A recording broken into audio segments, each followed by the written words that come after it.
Ate, Oo. tanong ko lang, Ano? paano ko malalaman kung gusto ako ng isang babae? Madali lang yun. Ganito, bigyan mo siyang sukulit. Tapos, Tapos? tutukan mo ang mga mata niya kung nagustuhan ka niya. Di Wow. ba? Tapos?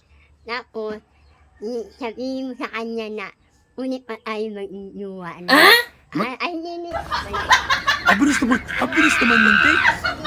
Baka manasapakay naman ako yun. Kasapa ko yun, natutuwa yun. Natutuwa yun? Kasi mo yan ngayon na bago na, uso na ngayon. Kailangan sabihin ko, pagbigay ko ng chocolate, tapos, yayain mo siya.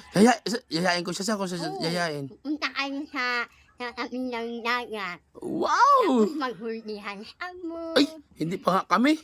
Hindi, kaibigan pa man lang. Yeah! Ibig sabihin, liligawan ko mo siya bilang kaibigan. Oo, kaibigan lang kami. Tapos,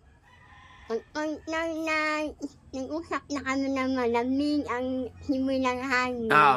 Hawak-hawakan mo yung buhok niya. Ay, buhok niya. Hindi ba ako sasampalin nun? Kasi lumalipat siya.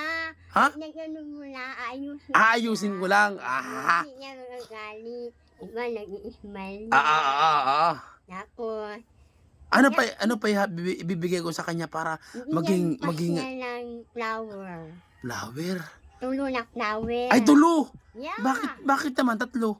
Para maisip niya na nagustuhan ka niya. Parang I love you.